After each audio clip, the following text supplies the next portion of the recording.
किचकट होता असं वाटतं का? कारण पोलिसांनी देखील अडवलं नाही, चक्क काँग्रेसच्या कार्यालयाच्या गेटपर्यंत गेले, तोपर्यंत पोलीस काय करत होते? काय वाटतं तुम्हाला नेमकं यावरती?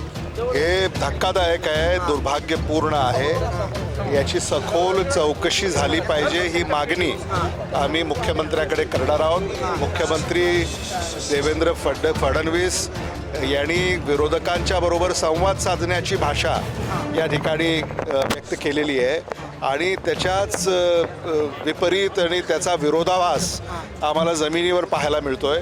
मला असं वाटतं कुठंतरी सत्ताधारी पक्षाच्या कार्यकर्त्यांचा या विजयाचा जो उन्माद आज त्यांच्यामध्ये आम्हाला पाहायला मिळतोय त्याचंच हे दर्शन आहे आणि त्यांनी थोडं संयमानं हे सगळं घेतलं पाहिजे. मला असं वाटतं की याची चौकशी झाली पाहिजे आणि चौकशी झाल्यानंतरच हे आपल्याला लक्षात येईल की हे पूर्वनियोजित होतं, याच्या मागे कोण आहे.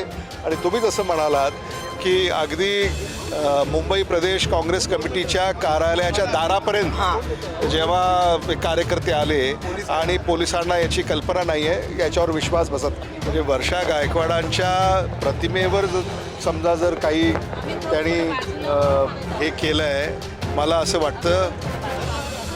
वाटतं की याचासुद्धा आम्ही निषेध करतो आणि या संदर्भामध्ये शासन योग्य पावलं उचलेल.